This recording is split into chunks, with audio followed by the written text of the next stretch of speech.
Hi, this is Shane with The Rational Trader. We're doing the weekly or end of week review.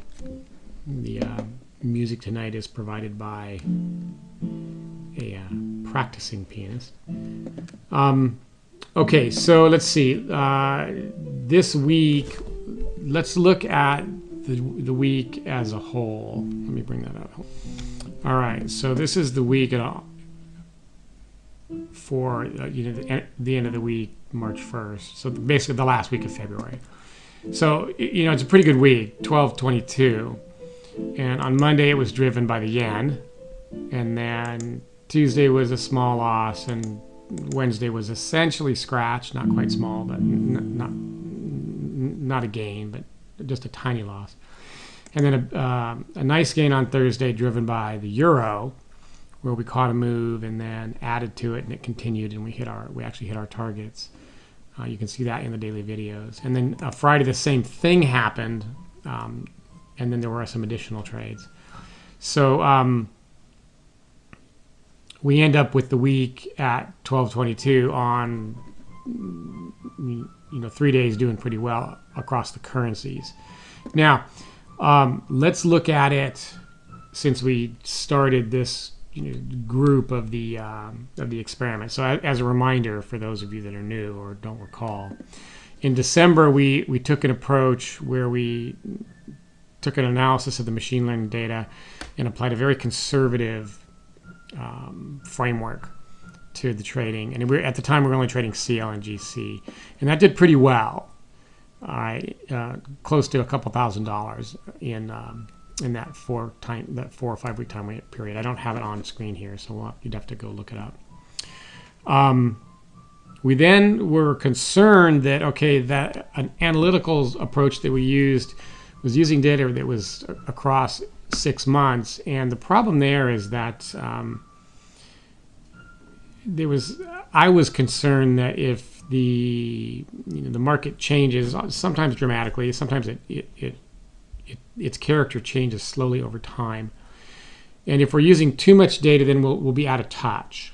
And so what I did is in January, the experiment I ran was a different way of looking, applying a different framework of the machine learning data that used more recent data. And it was, in terms of profitability, it was a disaster. In terms of understanding that was, not the path to go down, it was really useful. All right, so what we did then for February is we took the December approach and applied it, but across a bunch of markets, not just gold and oil. We added the euro and the yen, and we added the euro during the London session. Okay, and so our approach has been, let's take a pretty defensive posture and then keep ourselves in the game so that when the nice trade comes along, we're able to take advantage of it. And this week sort of feels like that. Okay, I'm in the game and can take advantage of it. Let's take a look at the entire time period, which started on 128, I think. Monday 128. So here's the whole time period. This is all symbols, non-sim. So this is live data, real money account. And what you can see, so the total for end of week 5 here is $1,043. And this is modeled on a $10,000 account. So that's a pretty nice return on 5 weeks. That's 10%. The number of trades is reasonable. It's not outrageous. Sometimes you see just a crazy number over here. But what I see here is, let's see. It's easier to look at it. What I want to describe here is that I feel like what I'm looking at here, I don't see enough of these nice pop days. It's up a little, up a little, up a little, down a little, up a little, down a little, down more than a little, down a little, up a little. You see what I'm saying? You truly are. It's exactly what we described. You're just kind of staying in the game until, bam, the nice trade comes across, and then bam, bam, bam. And my dilemma here is, my problem is, this seems like an awfully long time to me. Now, that just is a very human thing. It's got nothing to do with any data that I've analyzed yet. And what's missing is sort of nice runs from in the oil market, which sort of had been the bread and butter. So let's kind of look at each of the markets individually, and then we'll get a sense for sort of where we're at and what's going on here. So let's start with the euro, since that's the one that paid this week and this month actually. 6EH9. So this is a real money accounting, and this is not sim. And you can see very much what we just described, right? A very defensive posture. You're just kind of eking by here up until you were up a bit, down a bit, up a bit, down a bit, up, scratch, down, down, down, down, down, down a little bit. This is the most you were down, 156 in the euro for that month. All right, and then you get paid, and then you get paid again. So you end up 1,087 in the euro for that period. All right, let's look at the yen. And the yen is very similar, all right? So we started off kind of, okay, here's a nice pop, all right? And then small loss, small gain, small loss, small, just eking by, just treading water here. And then, okay, bang, nice trade. And now treading water again. All right, so that's up 356 in this time period. So the yen and the euro are doing well, all right? But I still think, the question I think in my mind is this long stretch, is this normal? You just kind of get used to 3 weeks of just kind of hanging in there, and then here it comes, all right? Now, and if that's the case, that's fine, because the reality is I'm not doing the trading. I'm not sitting here agonizing over what to do. I'm not wasting my time at all. The machine's doing all of it. The vast majority of the time is completely unattended, all right, which has a little extra risk associated with it. But and we can have a conversation about how much risk that is relative to how much risk you bring to the table by looking at it all the time. But my point is, I'm not burning a lot of time. This is just happening while I'm going about my day. All right. So again, if we can build a reasonable track record and this just happens, then okay, that's fine. I'll just keep running the system. Let's look at gold. Now, gold GC, I think it's J9 now. Yeah, so here's J9. Yeah, J9, is that right? GC, yeah. So GCJ9, the running P&L is down 150. Now this is, that's not a big number, all right? But you can see the same thing, right? Small loss, okay, reasonable gain, not great. This is gold, so it tends to pop and run, and you can really have spectacular days. You're not seeing that with 130. That's a max loss day there. Take a loss, small gain, small gain, small gain, small gain. So here you're very much just kind of eking by, treading water. You don't see any pops at all. No, none of those nice big run days. What I haven't done here is gone and looked specifically at the gold market to correlate what I'm seeing here with what's in that market. I've done that in oil. So we'll talk about that next. So let's take a look at oil. And then I'll help you understand what I'm focusing on. I think that's also J9. Okay, so we must have changed. So let's just work with this here. So since we switched to the J contract in mid-month, 22, 25, there was a period where there were no trades at all, right? 22, 25, 26, down 300, okay. Most, here's a max loss day. Down a little bit, down a trade, up a bit, down a trade, up a bit. All right. And what's interesting about oil is that oil is the market that in December was the one that was, generating the big returns, the nice returns. And so a couple things then. Spreading to multiple markets was intended to smooth out the bumps in terms of, I may be down in one market, but I'll be up in another. And so the number of max loss days that I get at a system level is I expect to reduce. And that has happened. All right. So when I look at all symbols non-sim from this time period, there isn't a single max loss day here. That one gets close. 300 is my max. So that's a positive day. The closest one is right there, minus 210. That's funny. Minus 210. But you can see I'm not experiencing any max loss days. So that's a useful data point. Now, for some people, that day where you hit your max loss is just soul crushing, and it causes them to do all sorts of painful, foolish things that subsequently cause them more pain. So in that respect, I think it's the spreading to multiple markets is useful. But what I don't like, or what I'm trying to understand better, when I look at oil. And I see, this, week 2, 3 week stretch here where really I didn't get much, and I didn't catch many moves. And sort of why is that? And can I do something about that? And keeping in mind that at a system level, that's still a good number. Okay. Across 5 weeks, right? That's 10% on a $10,000 account across 5 weeks. It's difficult to not like that.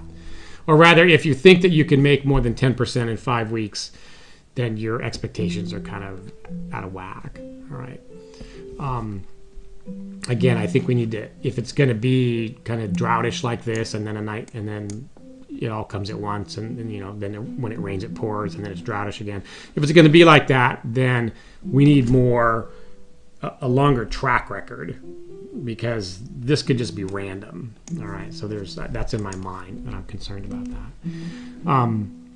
But when I look at oil, what I see is, if we just look at, this is Friday, and what I see here in oil is, let me make this a little bit bigger so we can understand where the value area is. So the value area of the volume profile was here. All right, you can see it's this blue line here, and this pink line is the low value area.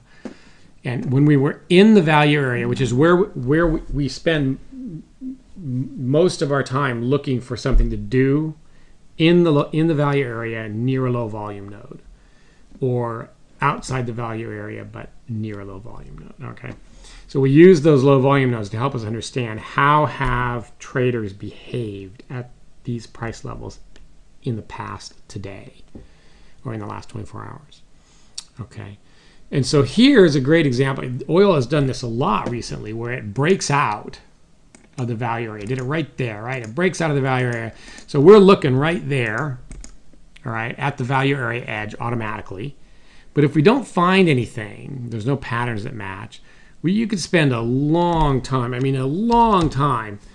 with a nice move, just not without any shot at all at participating in that.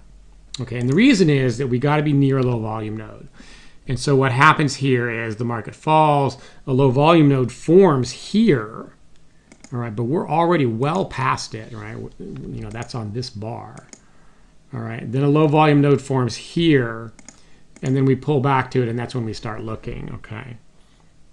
And what we'd like to do is, well, can we catch some of this here, or even some of this here? All right. And the dilemma there is that our philosophy is that we are very careful about where we choose our spots.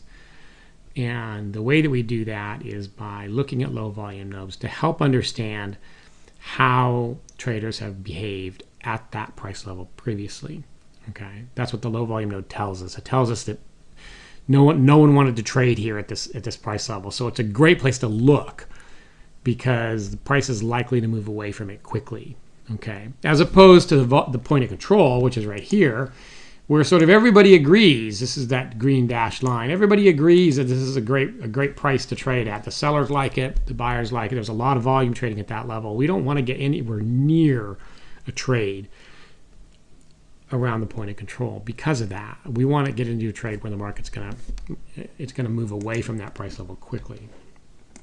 And our problem here is that when we break like this, we need a low volume node to form, but then we got to pull back to it, and we don't always. And in some markets like gold and oil, it happens more than others. All right, so in the indexes, you're more likely to pull back like this, since those are more back and fill markets. Okay, so the idea here is every single one of these, light blue or cyan bars that you see in this stretch here is one of those cases where we are outside the value area, but we're not near a low volume node. And the question is, are we able to filter out the noise enough to get to the signal? And I've been working on that for 2 weeks to see if that's the case or not. And thus far, if we look at the last 2 weeks in oil, the answer is no. The data shows, the analytical data shows that there's opportunity there, that we can find a signal. We have to be pretty choosy. And what you can't see here, because I've reloaded the chart, is how many signals are actually coming up. And again, you have to find the ones that have some level of repeatability as a way to help filter out the noise. So that's that's what we're going to continue to do here over the next month, is continue to look at continue to take a defensive posture like we have, be in the market for when those nice trades come along, and then look at the gold and oil markets and see if is my hypothesis correct that the reason that I'm not seeing nice bumps or nice pops from those markets is it because in this period of time there's been a lot more of these cases where you're outside the value area and the market's not pulling back, and then can you take advantage of it? Okay, so that's what I'm working on. If we look at the indexes, if we look at Nasdaq, now Nasdaq, what's interesting is that I actually cranked up the risk quite a bit, all the way up to 20%. It was at 5%. And the data shows 5 trades per day. All right. And I didn't see anything close to that the last couple of weeks. And what I believe is that I need this later, so let me just put that there. I don't have the chart open to show you. Hold on, let me get that. Hang on. Okay, so this is the daily chart of the Nasdaq. And by the way, we talk about this in a little bit more detail in Friday's daily video. So that would be the video with the date 3/1 on it, if you want some more discussion on this. This is the daily chart of the Nasdaq, and historically, the average daily range, which is this middle subgraph, historically that's been well below this yellow line, which is 80 points. So that's 360 ticks. Is that right? 320 ticks. And you can see what happened is on February 5th here last year, the market just went berserk, and then it stayed berserk, and it looked like it was coming down, but then it went berserk again, and the same thing. It looks like it's going to come down, and then it stays up, and then you just get this sort of new normal where it's volatile. The volatility is so high that what I see 2 things. One, the volatility is essentially, the market movement is essentially random. And so you can't predict on randomness. That's a fool's game. Okay. Predicting on randomness is just playing craps. Okay. Or roulette. All right. And then it got crazy again, even worse. And that's in here. Okay, and you'll notice now that we have finally started, we've actually gotten below that yellow line for the first time in a long time. And the question now is that just a tease, and we're going to it's going to pop again to the crazy side, or are we going to come back down to sort of regular times? Okay, that's the macro view. The problem from a machine learning perspective is that all of this data, all of the data in here and here and here and also in here, which is where it's still very high, right? Anything above that yellow line is unusually volatile. All of that data is is given to the machine to train on, and so it's looking for price action and order flow patterns in this craziness, and now trying to apply them here, and it's just not finding those patterns, and so we're not seeing any trades. And so the question becomes, well, what do you do about that? Or can you do something about it? And then what, if so, what is it? And a couple of the choices are, well, you just wait until it settles down and stays settled down, and then you've got some data you can work with to train the machine on. The other choice is to go back in time. So this is, December of 2017 to, it's basically to the year prior. And if we go more, this is almost 2 years worth of data. So the other choice would be to go back to this time period and give the machine this data. Don't give it the crazy volatile data from earlier in the year. And then run some analysis and see, okay, how does that work against the current behavior? All right, so I think that has actually the most potential to yield a good result. I'm not actively trading the Nasdaq, so it's not first on my list to do that, though I like that idea. And so we'll see here. I'm going to continue in terms of priority here. I am going to continue to, what did I do there? Do I have my chart back? Yeah, what I'm going to do is I want to understand the oil here better, NGC, okay? Using the outside the value area I need to make a determination. Do I want to do that or not? Yes or no? And then once that decision's made, then let's go.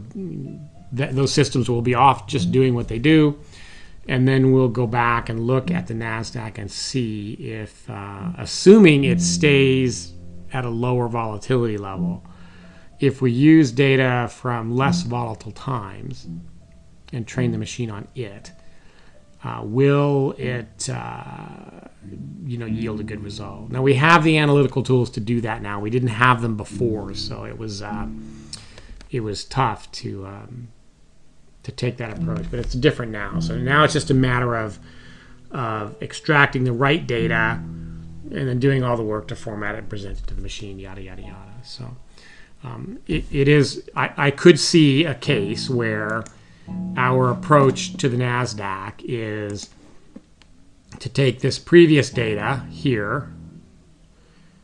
This is to take the previous data and then just add to it this recent bit of data, right? And skipping all this craziness from 2018, basically from February 5th to 2018 to somewhere around in here, the same February 5th-ish, all of February 2019. Just pull that out and then train on that. And that would be a very reasonable thing to do. Just take that entire year out, the year that didn't happen, and then train the machine on that, and then see how that helps. This will work only if we are truly heading back to sub yellow line normal times. If we're just going to pop back up again, I'll continue just to stay the hell away from the market. It's too crazy. It's too wild. Okay. All right. So that's where we stand. Again, end of week week 5. I think I didn't do an end of week 4. I just was busy with that outside the value area stuff. Where did it go? So end of week 5, 1,043 and 75. So we'll call that 1,040. And let's see what March brings. Okay. It ought to be interesting here. We have there's 2 things in my head. One is that are the indexes going to settle back down? Yes or no? And if they are, then we ultimately the potential there is that we add them in to the mix here. So we'd be trading 5 markets instead of 4. And the other thing is, we've got a couple more months, March and April, maybe 3 months, in May before the summer kicks in, and I don't know if we're going to see the normal summer doldrums or not. We didn't last year, and so it would be interesting to see if how the system performs in real time with during those quieter times. What we've seen in the past is that when the markets get quiet, because we're so choosy, we end up doing okay instead of getting chopped to pieces like a lot of folks. All right, it's bedtime.